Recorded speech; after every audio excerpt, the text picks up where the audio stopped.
우리 지난 주일에 엘리야가 회오리 바람을 타고 하늘로 승천했습니다. 이제 이 땅에는 엘리야가 없습니다. 대신 엘리사가 남아 있습니다.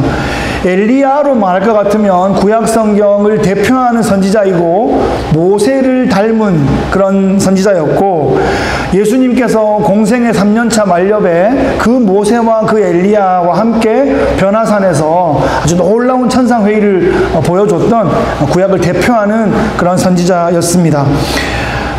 그는 또 어떤 사람이었냐? 모든 사람들이 하나님을 떠나고 또 하나님을 반역했던 그런 시대, 그 아합과 이세벨의 그런 시대에 하나님과 친밀하게 대화하며 동행했던 그런 사람이었습니다.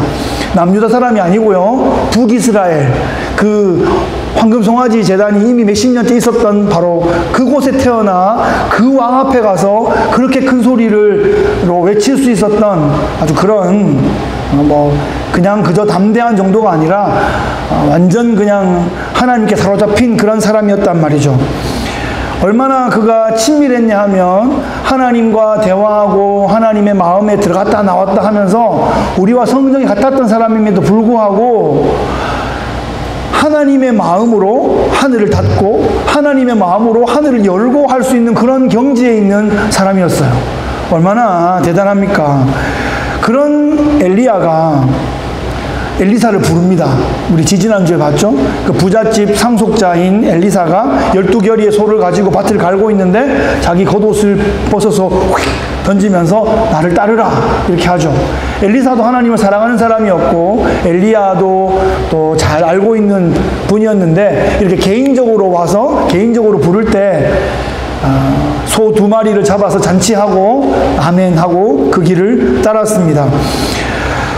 자, 그리고 난 다음에 성경에 자세히는 안 나오지만 이제 엘리야가 엘리사를 데리고 이제 훈련시키고 멘토링하면서 이제 넘겨줄 모든 준비를 하고 있었을 겁니다. 인수인계 과정을 나름 밟고 있었습니다. 그러던 어느 날 하나님께서 자신을 회오리 바람으로 이렇게 데리고 하늘로 올라가려고 하신다, 이런 말씀을 엘리사에게 하죠. 그랬더니 스승님 어디 가십니까? 그러니까 막 가니까 또 따라가고 막 가니까 따라가고 그 어디요? 길갈로 가고 여리고로 가고 베델로 가고 요단으로 가고 딴 선지생도 50명은 안 따라오는데 엘리사는 끝까지 따라가서 요단에서 회오리 바람 타고 올라간 다음에 떨어진 그 겉옷을 취해서 장자의 그런 영감을 받고 갑절의 영감을 받고 하나님 나라의 일을 또 수행해 나갈 그런 상황입니다. 그 요단, 여러분 기억해 보세요. 그 요단이 어떤 곳입니까? 그 요단이 나중에 세례 요한이 세례를 전하는 곳이고 예수님이 첫 번째로 세례 받으시고 이는 내 사랑하는 아들이다 하시면서 삼위일체 하나님이 일렬로 서시면서 예수님의 메시아 사역이 출발했던 바로 그 장소인데, 그 역사적인 장소에서 엘리야가 승천하고 엘리사가 그 사역을 이어받았다, 이런 말입니다.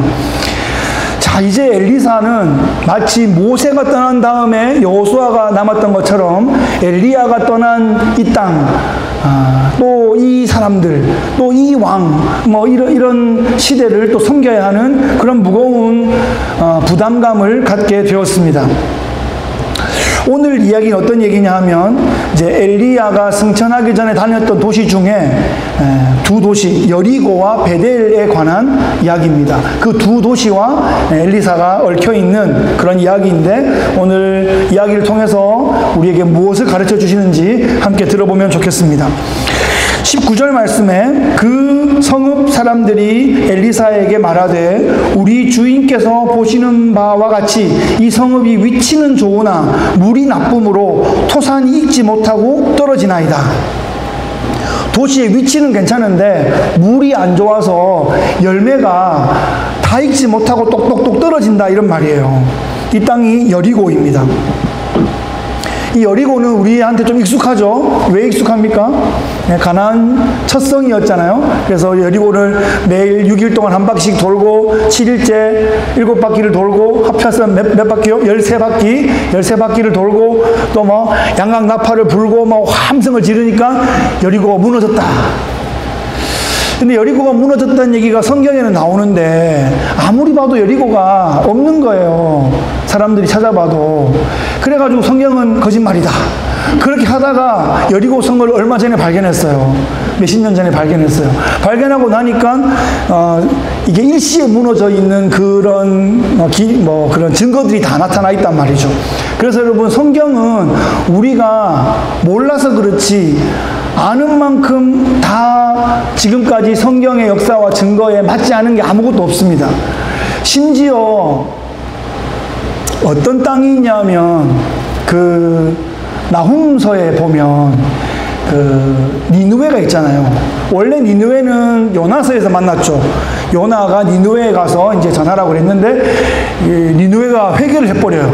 그래서 망해야 되는데 안 망하고 막 동물까지 막 울려가면서 회개하는 바람에 이제 살아났어. 그 다음에 150년이 지났는데 아니야 다를까 더 악독해지는 바람에 나훔한테 이제 이 땅이 망할 것이다.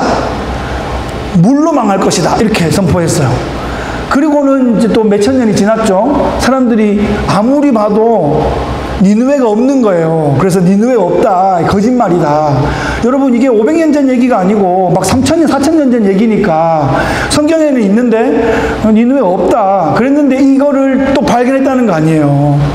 예, 이런 거를 고고하게 아버지 뭐 이런 사람이 그냥 언덕이야. 동네 언덕인데 그 언덕 밑으로 한번 파보자 그래가지고 10몇 미터를 팠더니 그 밑에 수십 킬로미터짜리 도시가 나오는 거예요. 이게 몇천 년 지나니까 이게 티그리스 유프라테스 강의 범람으로 덮여버렸던 거죠. 그래서 발견하는 족족 다 성경을 확인할 수 있는 거예요. 자, 이 여리고가 그 여호수아의 첫 성으로 이제 유명해졌었는데, 그 다음에 뭐 때문에 또 유명해졌냐 하면 그 여리고에 여호수아가 저주를 내립니다. 어떤 저주냐? 누구든지 일어나서 이 여리고성을 건축하는 자는 여호와 앞에서 저주를 받을 것이라. 그 기초를 쌓을 때에 그의 맏아들을 잃을 것이요 그 문을 세울 때에 그의 막내 아들을 잃으리라. 이렇게 여호수아가 선포했단 말이에요. 그리고 수백 년 동안 여리고가 방치된 채 그냥 지나갔습니다. 그런데 하나님도 무시하고 성경도 무시하고 선지자도 무시하는 그런 시대, 이 아합의 시대에 와서 이 히엘이라는 사람이 담대하게도 이 여리고성을 재건하기를 시작합니다. 그런데 정말 아니야 다를까 여호수아가 선언한 대로 그 터를 쌓을 때에 맏아들 아비람을 잃었고 문을 세울 때에 막내 아들 수룹을 잃었습니다. 그런 일이 실제로 발생했어요. 그런 우여곡절 끝에 여리고 성읍이 다시 세워졌습니다. 사람들이 여리고 성읍에 들어와 살기 시작했습니다. 그런데 그 성읍의 주민들이 와서 엘리사에게 하는 말이, 도시가 위치는 괜찮은데 물이 안 좋아서 과실이 자꾸 떨어집니다. 과실이 자꾸 유산을 합니다. 과실이 낙태가 됩니다. 이렇게 자꾸 얘기하는 거죠. 그 땅에 저주가 여전히 아직 남아있는 겁니다. 이제 이 이야기를 하나님의 선지자 엘리사에게 가져왔다는 사실이 이 저주가 풀릴 때가 되었다는 것이죠. 그래서 선지자가 하나님의 이름으로 그 땅을 치유합니다. 엘리사가 새로운 처방을 내는데요, 새 그릇에 소금을 가져와라. 그렇게 한 다음에 그 소금을 가지고 물 근원에 가서 뿌립니다. 이렇게. 그러고 난 다음에 여호와의 말씀이 내가 이 물을 고쳤으니 이로부터 다시는 죽음이나 열매 맺지 못함이 없을지니라 하셨느니라. 이것은 엘리사의 말이 아니라 하나님이 그렇게 하셨느니라 라고 대언한 것이에요. 하나님이 엘리사의 입을 통해서 그 여리고에 임했던 그 물의 저주를 끊어주신 거예요. 물이 뭐 어떤 독성이 있었냐, 언제부터 그랬냐, 소금은 어떤 효능이 있냐, 그거에 지금 관심이 있는 게 아니에요. 그렇게 했더니 하나님이 그렇게 해주셨다 하는 거죠. 예? 뭐 옛날에 그 요한복음 9장에 날 때부터 소경된 자가 예수님 만난 다음에 침을 발라 진흙으로 이겨서 눈에 바른 다음에 실로암 못에 가서 씻으라 했는데, 진흙은 어떤 효능이 있습니까? 뭐 그런 얘기 아니잖아요. 그죠? 예수님 그냥 하신 거죠. 이것도 소금을 그렇게 했더니 물 근원이 아주 깨끗해졌습니다. 그런 다음에 이제 어떤 일이 발생했냐. 이 여리고가 지금도 지구상에 있는 과일 중에 최고 당도 있는 과일이 그 여리고 지역에서 나옵니다. 지금도 엘리사의 샘이라고 이름 붙은 샘이 있는데 1급수 물이고요. 물이 너무너무 좋기로 유명합니다.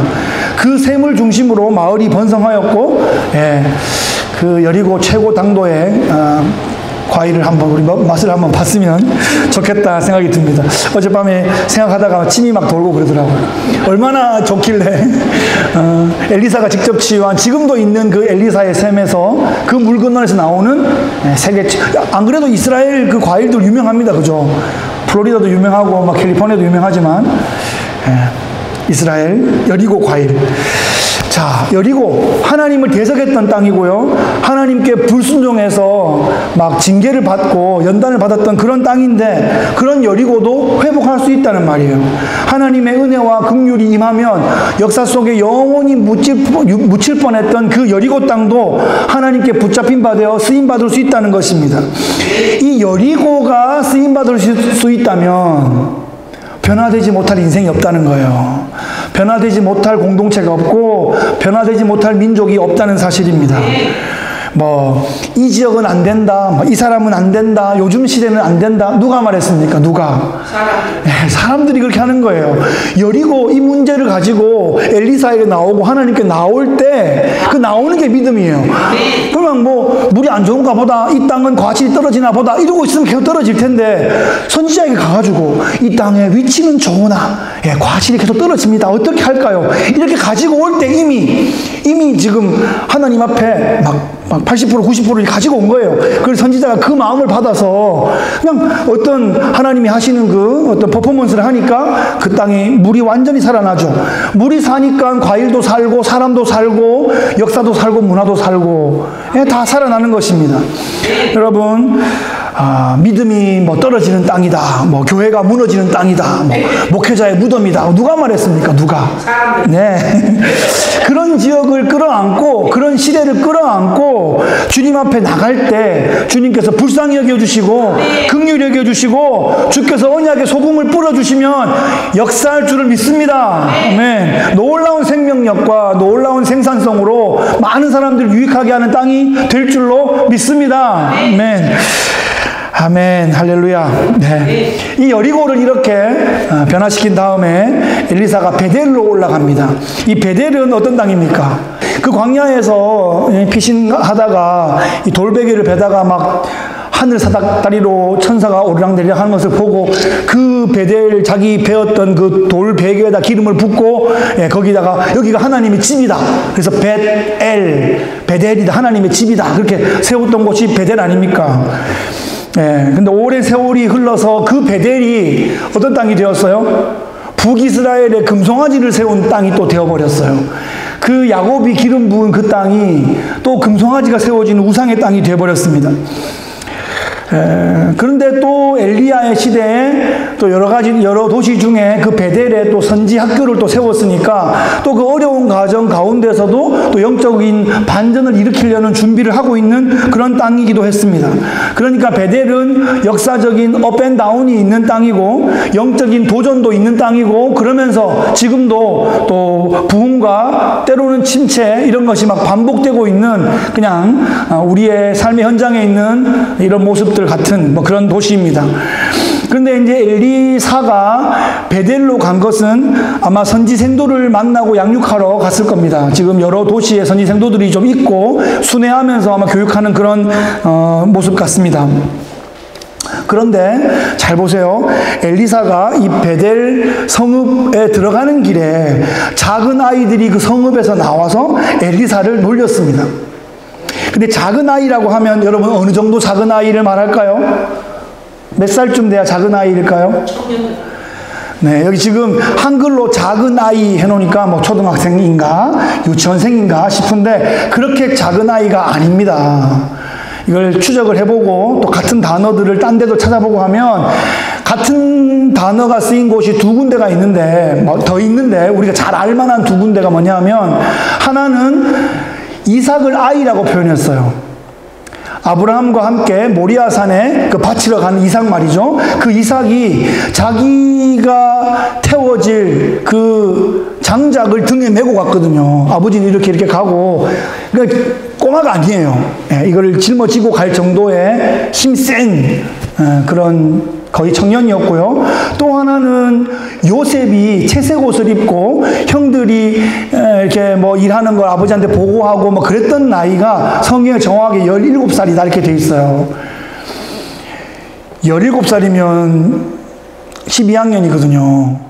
와, 덩치 어마무시하던데. 12학년인데. 저랑 어깨빵 하면 제가 날아가겠더라고요. 네. 하여튼 그 정도 큰 아이들이에요. 작은 아이들이 그 작은 게 아니고 거의 덩치는 10대 후반에서 20대 초반 되는 거의 청년이라 부를 만한 애들이다. 그렇게 생각하시면 되겠습니다. 뭐 장가는 아직 안 간 것 같은데 하여튼 큰 사람들이에요, 덩치는.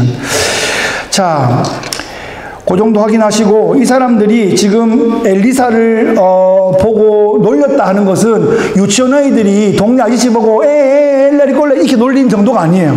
알만한 것들이 시근이 멀쩡하고 상황을 다 아는 것들이 아주 그냥 대놓고 대적하고 반역하고 조롱하고 그렇게 했다는 거예요. 실수가 아니라는 겁니다. 미숙한 게 아니라 매우 의도적이었다 하는 것을 이해하시기 바랍니다. 근데 그들이 조롱한 말이 뭐였냐? 대머리여 올라가라, 대머리여 올라가라, 이렇게 조롱했다는 거예요. 이 성경에 2번만 했겠습니까? 수십 번, 수백 번 했는 거를 2번만 성경에 써놨겠죠. 이게 지금 이렇게 한꺼번에 수십 명이 나와가지고 어른을 이렇게 놀리면 되겠습니까? 예? 사람의 신체를 가지고 조롱을 하면 되겠어요? 매우 저급한 겁니다. 키가 작다고, 또 뚱뚱하다고, 얼굴이 뭐 검다고, 점이 많다고, 눈이 작다고, 뭐 이런 거 무시해서 되겠어요? 안 되죠. 이 천부적인 외모를 가지고 사람을 놀리면 그것은 창조주를 놀리는 겁니다. 또한 그런 외모뿐 아니라 사람의 뭐 신분이나 배경이나 이런 거 가지고도 놀려서 안 됩니다. 미국에 살면서 시민권을 가질 수도 있고 영주권을 가지고 있을 수도 있고 영주권을 기다릴 수도 있고 뭐 그렇지 않겠어요? 예. 그것은 상황이 다양한 것이지 그것으로 사람을 무시할 수 있는 배경이 전혀 되지 못한다는 것입니다. 내가 한국에서 태어났을 수도 있고 이북에서 태어났을 수도 있고 한국의 동쪽에 태어났을 수도 있고 서쪽에 태어났을 수도 있고 섬에서 태어났을 수도 있고 그거 뭐 내가 조절할 수 있었습니까? 그게 뭐 문제입니까 그게? 야, 그런 걸 내가 낳았는데 뭐 부잣집에 났을 수도 있고 상대적으로 그렇지 못할 수도 있고 교육의 기회가 어쩌다 보니 좀 있었을 수도 있고 아니면 일찍부터 생활 전선에 나가야 됐을 수도 있습니다. 그것으로 무시하고 조롱하고 그럴 수 없습니다. 그것은 스스로 자기를 아주 낮게 만드는 그런 것입니다. 그 모든 것이 내가 가진 은사입니다. 은사. 하나님 주신 기프트예요. 예, 그걸 가지고 하나님 나라를 섬기고 영혼들을 섬기고 하나님 나라 갈 준비를 하고 그런 것입니다. 여러분 받은 게 다 달란트예요. 예, 달란트의 양만 차이 나는 것이 아니라 모양도 막 색깔도 다 차이 나는 거예요. 그 생긴 대로 여러분 손에 주어진 그 크레파스 가지고 그 색깔 가지고 열심히 그리시면 됩니다. 하나님은 그만큼만 물으시지 여러분한테 안 주신 달란트 가지고 여러분 묻지 않으십니다. 그런데 여러분 여기서 좀 더 들여다봐야 될 부분이 있습니다. 요 정도에서 신체를 비하하지 마라, 신분을 비하하지 마라, 이 정도에 끝나는 게 아니라는 거예요. 그래서 성경은 조금 더 이렇게 살펴보고 한 번 더 생각해보고 그러면 계속 좀 더 볼 게 있어요. 자, 엘리사가 몇 살쯤 됐을까요? 힌트는요, 엘리사가 사역을 50년 합니다. 지금 사역 시작할 때예요. 엘리야가 몇 살쯤 됐을까요? 엘리사가. 젊어요. 아주 젊어요. 그러니까 고3 학생들 반에 담임 온 선생님 1년차 비슷한 거예요, 지금. 예? 24살 됐을까요? 뭐 나이는 정확히는 모르겠습니다만 이후로 50년을 사역하니까 젊단 말이에요. 그러면 엘리사가 병에 걸리지 않은 다음에야 키모를 하지 않은 다음에야 머리가 없을 수가 없어요. 이게 무슨 말이냐 하면 하나님께 헌신한다는 표시로 머리를 밀었을 것이다 라고 학자들은 얘기해요. 그러면 대머리에 올라가라 대머리에 올라가라 이렇게 하는 말은 하나님도 무시하고 엘리야도 무시하고 엘리사도 무시하고 하나님께 헌신하는 것도 무시하고 그것도 인정하지 않는다는 뜻이고요. 올라가라 올라가라 이게 무슨 말이에요? 엘리야가 회오리 바람 타고 올라갔다고 하니 니도 올라가라 장난치는 거예요. 지금 얼마나 이게 지금 사람을 아니에요. 하나님을 모욕하는 거예요. 하나님의 선지자를 모욕하는 거예요. 엘리야가 회오리 바람 타고 올라갔잖아요. 그죠? 그걸 진짜 눈으로 본 사람은 엘리사밖에 없어요. 증거물은 겉옷을 그냥 가지고 온 거예요. 그 다음에 어떤 일이 벌어졌냐? 선지생도 50명이 와가지고 엘리사한테 와서 뭐라 그런지 아세요? 아, 우리 엘리야 선지자를 한번 찾아보겠습니다. 그래. 아니, 올라갔다니까, 하늘로. 그렇게, 찾아보겠습니다. 혹시 모르잖아요. 찾아보겠대.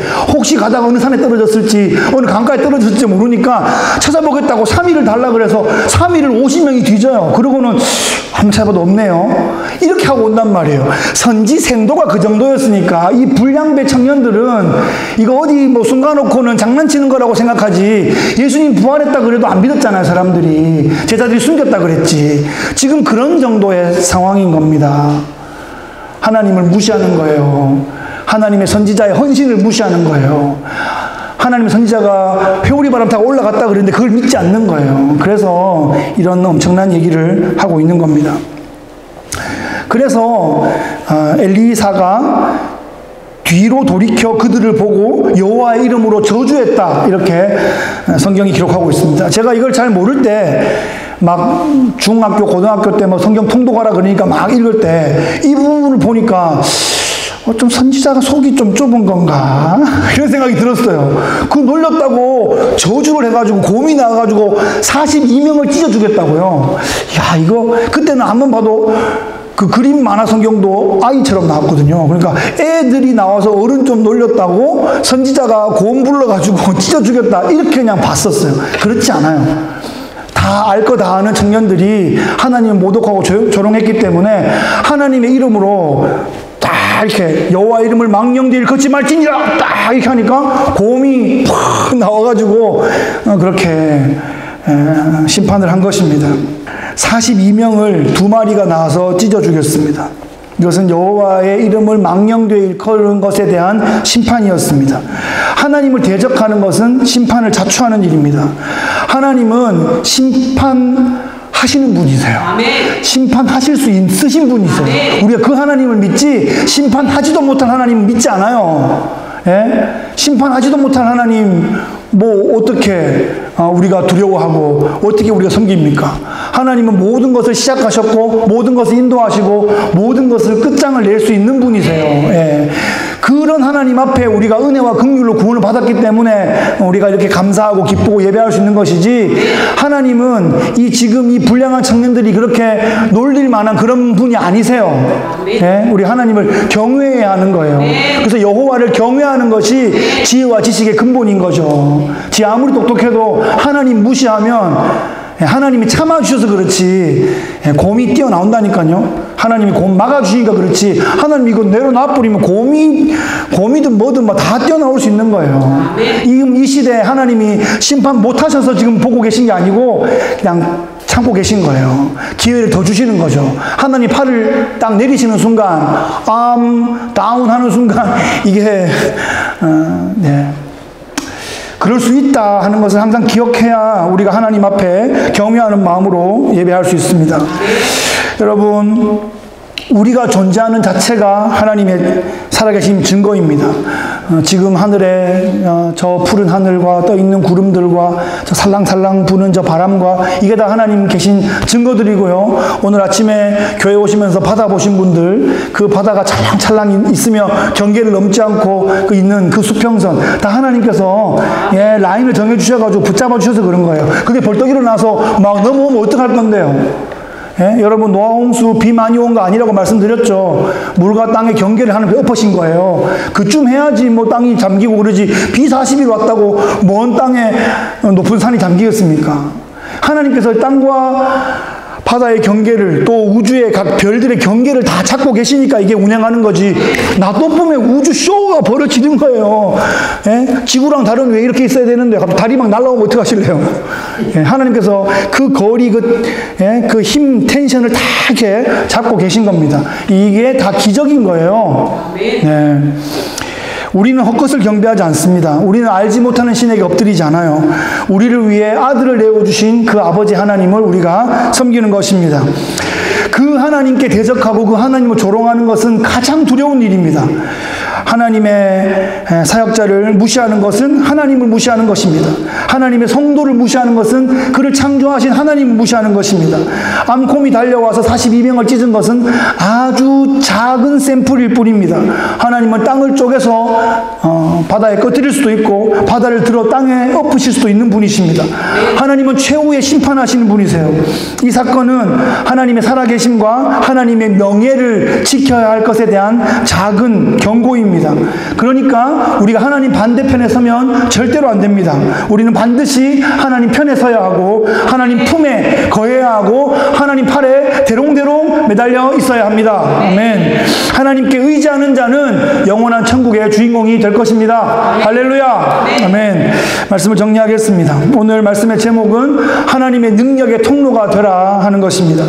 하나님은 지금도 우주를 운행하시고 역사를 주관하십니다. 지금도 만물 안에서 만물을 충만케 하신 자의 충만으로 교회를 붙잡고 계십니다. 그 주님께서 이미 이 땅에 오셨었고 장차 다시 오실 것입니다. 그 사이에 주님의 초림과 재림 사이에 우리는 교회를 세우고 이 교회를 통해서 성령 충만을 경험하고 그리스도를 닮아가고 하나님의 성품과 하나님의 역사하심을 이 시대 가운데 영혼들 가운데 증거하는 것입니다. 엘리야와 엘리사가 그 불의한 시대에 아합과 이세벨의 시대를 섬겼던 것처럼 우리도 갈라진 조국과 또 흔들리는 이 미국 또 세계의 전쟁이 벌어지고 있는 이런 시대, 이슬람이 득세하는 이런 시대 가운데 하나님의 사람으로 살아가고 교회를 섬겨가고 있습니다. 우리가 완성하지 못할지라도 우리는 우리 시대를 감당하고 다음 시대를 이어줘야 할 사명이 우리에게 있습니다. 하나님께서 감독이십니다. 이 모든 것을 주관하고 계십니다. 우리는 그 하나님을 믿습니다. 우리를 이 땅에 보내신 분이 하나님이십니다. 우리를 이 템파 땅에 보내신 분이 하나님이십니다. 이 교회를 세우게 하신 분도 하나님이신 줄로 믿습니다. 아멘. 이제 우리가 해야 할 일은 이 땅을 위해 기도하고 이 교회를 더 잘 세워가는 것입니다. 우리를 심으신 이 템파 땅을 위해서 우리가 기도합시다. 누가 기도하겠습니까? 네. 딴 사람은 기도해줘도 100분의 1밖에 안 되고요. 이 땅에 숨쉬고 밟고 살아가는 우리가 이 땅을 위해 기도하는 거예요. 그거를 위해서 우리를 이 땅에 심어두신 거예요. 이 템파 땅에 또 하나님 영혼들이 있고요. 뭐 한국민도 있겠지만 또 뭐 여러 인종들이 있을 거 아니에요. 고린도에 말한 것처럼 그 성에 내 백성이 많음이라 하신 그 하나님을 우리가 믿고 이 지역에 있는 하나님의 사람들 하나님의 때에 다 구원받고 또 혹시 정신 못 차리고 있으면 정신 차리고 각각 자기 민족의 교회에 나가서 하나님 놀라운 일들에 수종 들라고 그렇게 기도해야 할 것입니다. 교회를 무시하고 어지럽게 하고 대적하는 그런 일이 그쳐지도록 기도하면 좋겠습니다.